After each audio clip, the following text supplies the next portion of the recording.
This is the Ohio AgNet from the Voice You Know at the News You Trust studio, sponsored by BASF and Veltima Fungicide, the proven number one for the toughest corn diseases with long-lasting residual when you need to be confident your fungicide will perform. I'm Joe Everett. A couple quick calendar reminders. Our next monthly check-in at Farm Credit Mid-America will be on Thursday, May 14th. Tune in as we discuss the latest Farm Credit Mid-America news and updates. And the Ohio AgNet is feeding farmers this spring thanks to Ag Revolution and Paradise Energy Solutions. We'll be at this week's winning farm for the midday broadcast tomorrow. If your farm would like lunch delivered to the field this planting season, visit ohioagnet.com/feedingfarmers. And Ritchie Brothers is having their large auction on May 12th. Visit rbauctions.com for complete details. News now at ohioagnet.com. Dealers report stronger demand for clean, new or used farm machinery, while older equipment values continue to soften this spring. The Ohio State Extension is encouraging growers to use PSNT nitrogen testing in corn this season to potentially cut fertilizer costs by matching nitrogen rates more closely to field needs. And wet and cool weather continues slowing spring planting progress across Ohio. We'll get to those Ohio crop progress numbers shortly, and we also get an update from this week's Between the Rows. But first, we go to Dusty Sonnenberg for an update on seedling diseases. I'm joined today by Taylor Dill, Director of Research with the Ohio Soybean Council. And Taylor, seedling disease is a concern with some of the cool, damp weather we've had lately. Absolutely. So in these conditions where we're still a little cool and we're definitely wet, you're still looking at water mold issues, especially with your Pythiums and Phytop. And so sometimes we have great seed treatment for that, and we might have a little bit of resistance depending on what variety that you picked. But definitely keeping an eye on that when you're looking at your stand. If you have a question about whether or not, sometimes it's difficult when you're scouting seedlings and you had some cold weather come in. Does it look bad because it's cold? Is it dying from a disease, or is it just a multitude of things that are affecting this plant? But it is really important that we know what type of disease might be affecting our plants so we can pick the best variety we can or the best seed treatment possible for our fields. And so I would encourage, if you see something, call your agronomist and ask them to come help you identify what disease you're working with. If you can't tell, because these are often difficult to tell apart, especially this early in the season, you can also always send it into the lab as well at OSU. They'll process it and be able to tell you what's going on so you can plan for that in your different fields. Yep. So that can help you on either side of management. Again, my guest today, Taylor Dill, Director of Research at the Ohio Soybean Council. Reporting for the Ohio AgNet, I'm Dusty Sonnenberg. Hey, thanks, Dusty. Let's see how farmers are getting along this planting season. The Ohio Crop Progress Report is sponsored by Relentless Ag, every acre at peak performance. Learn more at relentlessag.com. Ohio planting moved ahead last week, but fieldwork remained limited with just 1.9 days suitable. Corn reached 37% planted, up from 33% last week and ahead of the 23% 5-year average. Corn emerged was at 20%, also ahead of the 10% average. As we look at soybeans, they were 34% planted, up from 30% last week and ahead of the 20% average. Soybeans emerged reached 16% compared to the 10% last week and 7% on average. Winter wheat was 5% headed, both behind the 13% last year and the 11% average. Ohio winter wheat condition was rated 64% good to excellent, with 53% good and 11% excellent. For more on those numbers, you can find those today at ohioagnet.com. Now we turn to Brianna Smith for this week's Between the Rows. This week's Between the Rows update is brought to you by Seed Genetics Direct, the #1 fastest growing and largest Ohio-based independent seed company. Let's check in with Greg Ramsey of Ross County. We've finally received some significant rain, probably somewhere in the neighborhood of 2 inches over the last 2 weeks once you put everything together. And it significantly helped. We had some spots in the corn that weren't coming up. And when I went and I digged and I checked for seedlings, and it was just starting to germinate after we got some rain. So we did get some corn or some cold weather with the rain that slowed things down, and some of the beans have been slow to pop out of the ground. But so far, everything I've gone and looked at is showing progress. Now we'll check in with Derek Neese of Putnam County. We've been pretty slow. We're just waiting for some heat, some sunshine to get things growing around here. Yeah, we're probably half done with corn and beans, and kind of waiting for some of the later beans to neck out of the ground. And most of our corn's up right now that we planted, but it come up and it's just kind of sitting there looking a little yellow. For the full Between the Rows update, visit ohioagnet.com. Reporting for Ohio's Country Journal and Ohio AgNet, I'm Brianna Smith. Hey, thanks, Brianna. It's now time for today's weather, which is brought to you by Seed Consultants. Simply better performance online at seedconsultants.com. Here's your forecast. Sunny and warm for a large part of your Tuesday again. I'm Chief Meteorologist Ryan Martin. Let's take a look at that Ohio Ag weather update. We've got a weather system building through the day today to our northwest across the upper Midwest, but it doesn't look like it actually is able to show up here until we get closer to sunset. Clouds will increase late this afternoon. And then overnight tonight through tomorrow, we have this frontal boundary sliding through. 1/4 to 3/4 inch rainfall totals. Everybody gets it. I'm going to say 90% of the Buckeye State gets rain in that range. We will see action linger through the entire day tomorrow. Cooler Canadian air wrapping down behind this for at least a brief period of time. We warm up on Thursday with good sunshine, and Friday starts with mostly sunny skies.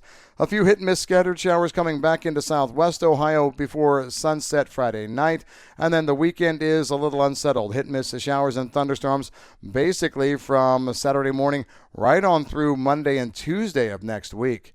I'm meteorologist Ryan Martin. Hey, thanks, Ryan. Stay tuned. We'll have more as the Ohio AgNet continues.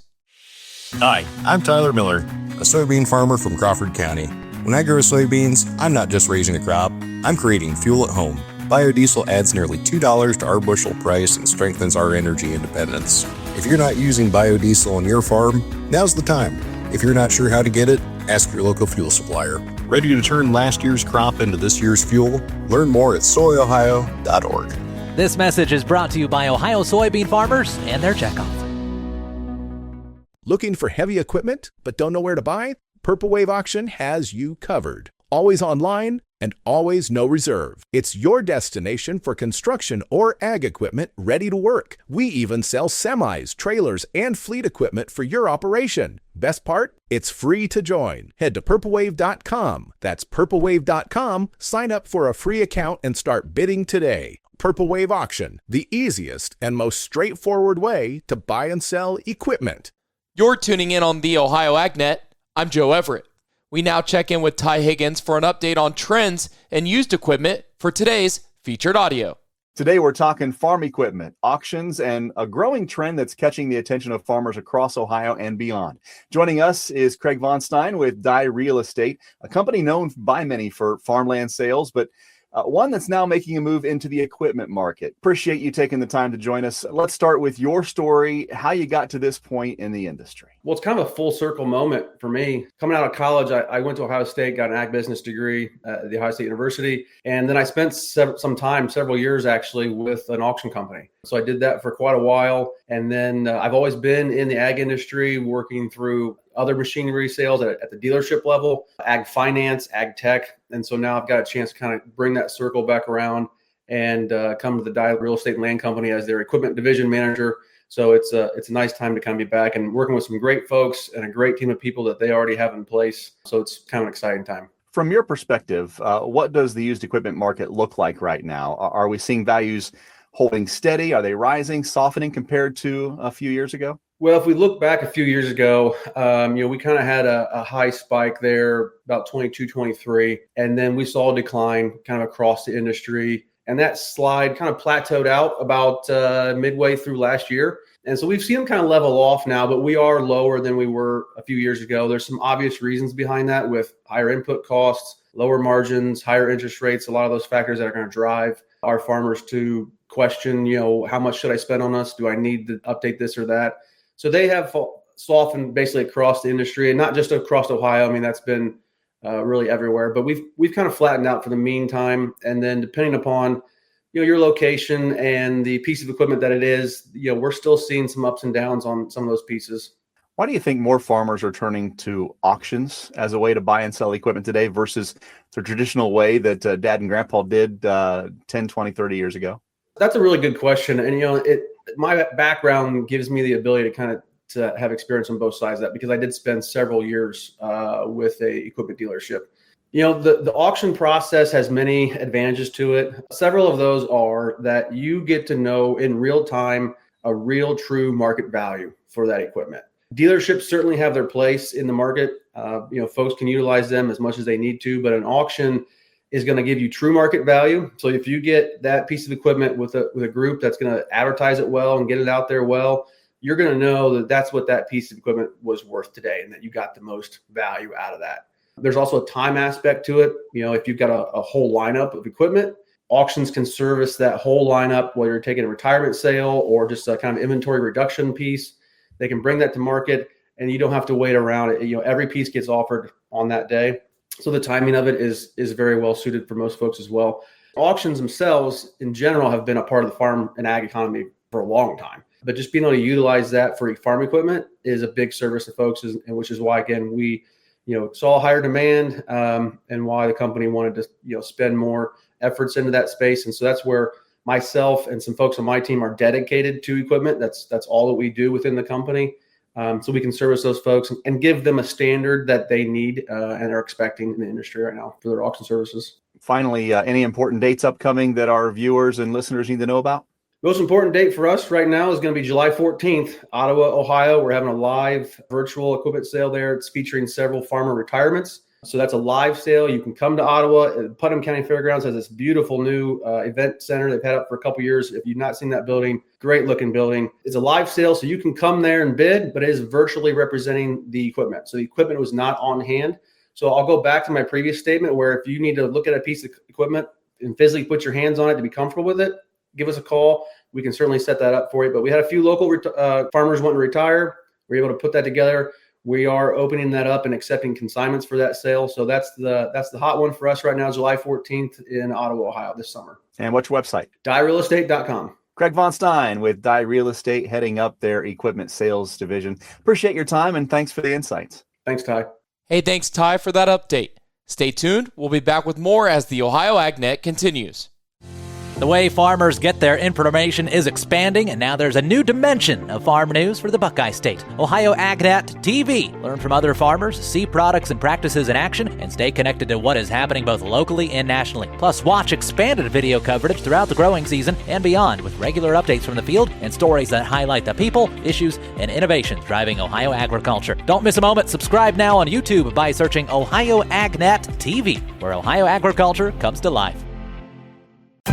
If agriculture is your way of life, you need news you can count on. That's why Ohio farmers turn to Ohio's Country Journal, your source for the latest in crop updates, livestock insights, market trends, and the stories that celebrate country life across our state. Every issue keeps you informed, connected, and ready for what's next in Ohio agriculture. So don't miss a beat. Renew your subscription or sign up today at ocj.com/renew and grow with the publication built for Ohio farm families. That's ocj.com/renew.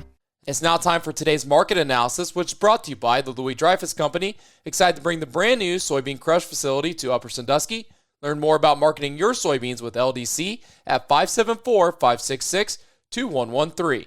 Here's Ryan Martin. Grain markets yesterday got the week off to a decent start. Corn, beans, and wheat all higher. Beans off of the highs they put in early in the day, but wheat actually climbed all the way through the trading session on Monday.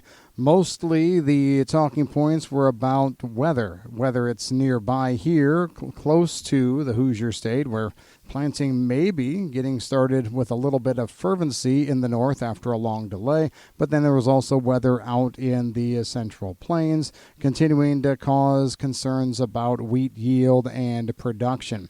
Overall, there was not a lot of other news that was noteworthy. I think that changes as we get into the Tuesday session. WASDE comes out. Maybe it creates a little fireworks, maybe it doesn't. Acreage is not going to be readjusted until we get to that June 30th report, whether or not the planting continues on pace or falls off again.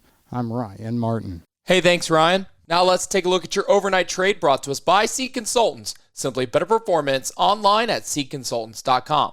May corn holding steady at 460 3/4. July corn 475 down a quarter. As we turn to soybeans, May 11.99 3/4, no change. July soybeans 12.14 up a penny, and July wheat 6.40 1/4 up 6 1/4. As we look to livestock from yesterday's close, June live cattle 249.40 up 50 cents. June lean hogs 122 up $1.60. August feeder cattle 362.30 down $1.92, and September feeder cattle 360.15 down $2.07. This is the Ohio AgNet.